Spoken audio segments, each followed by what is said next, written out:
And welcome back, everyone, to the official Who Would Win of the day. This one comes to us from, if I got this name right, Mexican Gaming God 2000, who asked the question, who win a fight, Luffy or Jotaro Kujo from JoJo's Bizarre Adventure? Now, full disclosure, I have not actually watched or read the manga or anime for either of these in any great in-depth nature. I've never really been interested in either. And I'm a big Shonen Jump guy, but I just never could get into One Piece. And I never got into JoJo's Bizarre Adventure, despite the fact that I hear that JoJo's pretty good. And I think for me, it's actually a bit of the animation style, at least from the manga perspective, because something about it doesn't click for me. My Hero works, Bleach works, Naruto works, Dragon Ball, although I don't really read Dragon Ball, I watch Dragon Ball. But those kinds of Black Clover, that works. But something about these never clicked for me, at least in terms of manga. And I know the anime for One Piece has a huge amount of fillers.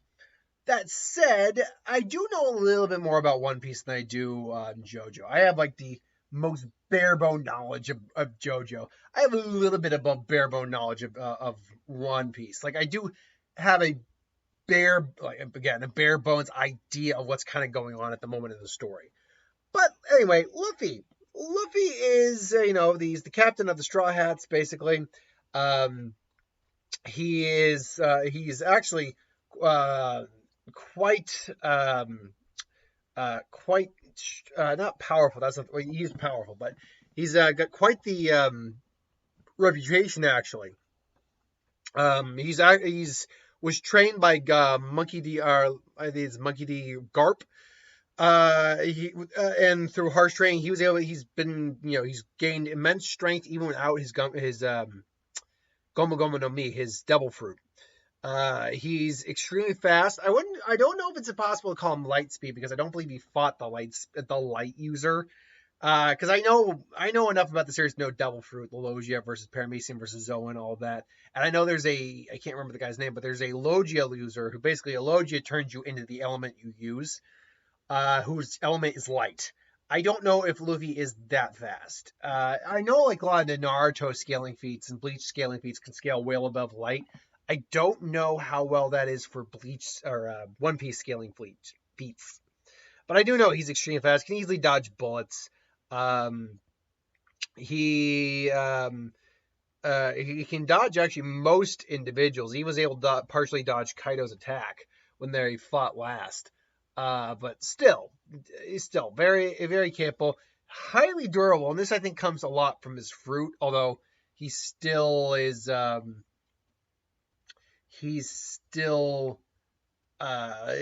fast naturally durable on his own. But yeah, he can take immense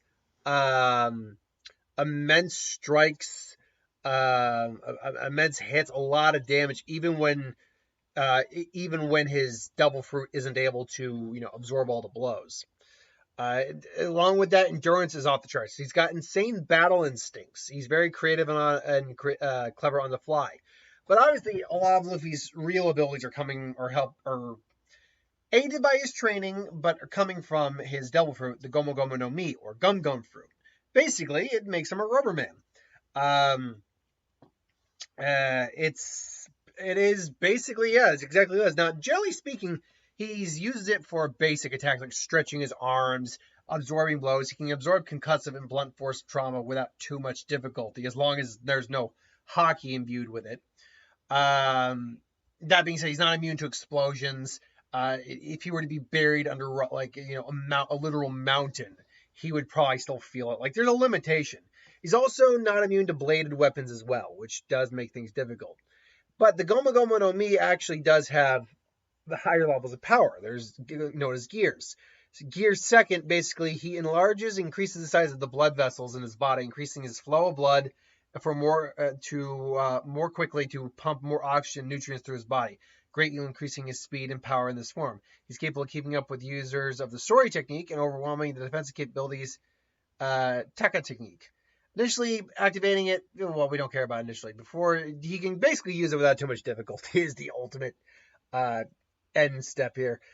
Gear third is when basically blowing a massive amount of air into his thumb. He can inflate the bones of a particular part of his body, making it gigantic.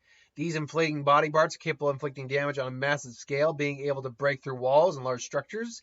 And Gear 3's power became magnified when Luffy learned to use Haki with it, which is special abilities that individuals in the One Piece universe can use.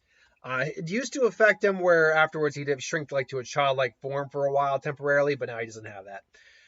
And then there's Gear 4, which has three different forms. There is Bone Man, which basically what happens is use 2 years of training. By blowing into his arm, Luffy inflates the muscles in his entire body and covers them with basically armament Haki, taking on one of three forms. The first one is Bound Man, making his composition skin akin to rubber ball, causing him to bounce all the time, capable of retracting his arms and legs inside his body, unleashing blows of devastating power, as well as being able to change the direction of his attacks. His defense also increases, with most attacks bouncing off his body. The second one is Tankoman, makes his body much bigger and increases his defensive capabilities, allowing him to use them as weapons via the recoil blasting his opponent's way. And then the third form is the most offensive form, the Snake Man, which is slimmer and focuses on offense. Lacking defensive capabilities of the other two forms, Luffy's granted tremendous attack speed and frequently changes the direction of the attacks to assault his opponent from every direction. However, in addition to being weakened, he will be unable to use Haki for 10 minutes until his body recharges. Using Gear 4 multiple times in a short amount of time will take a toll on his body. After training in the Udon Prison Mine under Hirago, who was some guy, in order to activate the advance, in order to advance his armament Haki in preparation for the raid, he refined the use of Gear 4, seeming to be able to both activate it without muscle balloon and remain standing afterwards, both of which he couldn't do beforehand. He's one of the few people who can use all three versions of Haki. There is Hashuko Haki, which is Conqueror's Haki. Basically, is where you impart your will or enforce your will on someone else. While fighting Kaido, he became to understand that he could use it to infuse his arms and legs exponentially to attack his opponent, becoming one of only a handful of those users known to achieve this advanced technique. With this new skill, he dramatically enhances the destructive capabilities of the advanced armament Haki, which attack that he recently learned, becoming capable of striking Kaido with immense powerful blows without even making direct contact with the Emperor's body, much like other people have shown advanced applications. Then there is observation Haki, which basically gives you an enhanced view of your surroundings, basically. You can close your eyes and you can sense the world around you. You can see the bolts coming. You can see everyone coming. And it's kind of like Ultra Instinct, really, for Dragon Ball Z people out there. I don't know if he's headed to the point where he can do this, but by the time in the imprisonment Haki, he's developed the ability to see the future and can now see the short-term future as fluidity as Katakuri can, as shown when he instructed Hagura how to dodge multiple attacks from Alpacaman and Madalaman several seconds before it happened. So yes, he can see briefly into the future. And then armament Haki, that's where you basically coat your body in like this black substance. It's basically, it's as it says, it's armament Haki. It armors you. There are multiple techniques, but he also has, he's got multiple miscellaneous techniques. He's very lucky. He's apparently very artistic. He's a glutton. But that's about it for Luffy. Jotaro is going to be a lot quicker. We're already almost at 9 minutes. He is the lead character of JoJo's Bizarre Adventure. And really, the big thing for most JoJo characters is they generally don't have abilities on their own. They have what are known as stands. Stands are basically these avatars that are, created with you. Very much, if you go with Bleach terms, it's like the Zanpakuto is you, the stand is you to some degree. But it usually fights on your behalf and is, it has its own unique ability. Now, Jotaro, though, on his own, is still very capable of fighting. He's not weak by any stretch of the means on his own. But his stands, Star Platinum, the World, which is the stand, which is what Star Platinum originally developed into, is basically a combat type. It's a close combat type stand. It's designed to, attack close range, and it moves at blinding speeds, hits immense strength, senses, stamina, and accuracy, and can stop time for 5 seconds at a time. So it's extremely powerful stand, even with only one ability. That one ability is no joke. That being said, only other stand users can see other stands. It's it's again minus abilities of other individuals to like sense things. Jotaro can still die. He's still human. There's nothing special about him beyond the stand. Uh, and the stands themselves, if I'm not mistaken, can be damaged. If I'm not mistaken, but it would take something very extreme to damage them. So it's basically okay. So look, physically speaking, if these two were to meet in a physical fight, Luffy has the advantage straight on. He's just well beyond, naturally speaking, anything Jotaro is. But then Jotaro stand comes into play, and it's a much kind of different story. That said, it's one of those things that while Luffy would not be able to initially understand what's going on, he comes in and like, oh no man, and then his actual punches are certainly not light speed or anything like that, and Star Platinum of the world just blocks it, just boom, and Luffy initially doesn't know what's going on. I do believe his observation Haki is actually skilled enough to pick up on it, and he can sense that there's something there. So he starts, just attacking, going into his other gears. Star Platinum is like, okay, whatever, blah, blah, blah, blah, blah. He tries to come in at Luffy, but Luffy's observation Haki is still strong enough that he's able to keep him, at bay.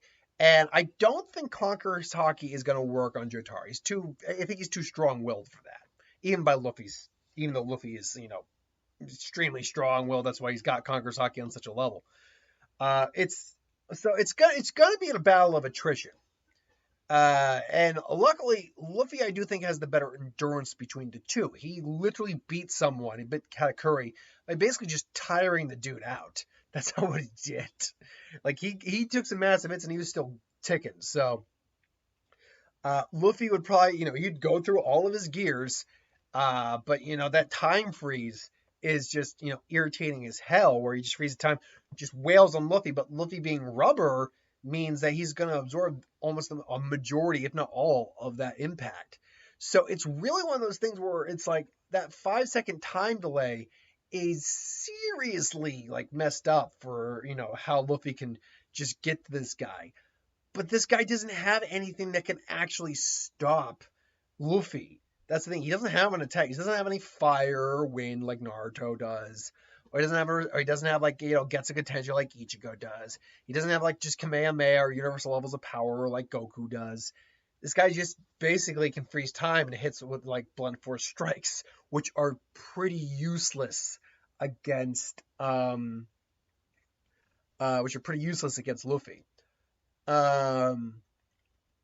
So ultimately, I think Luffy is just going to tire this guy out.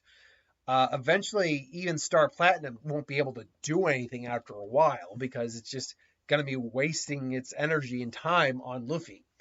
So, my money, because it basically would be a battle of attrition, my money would be on Luffy.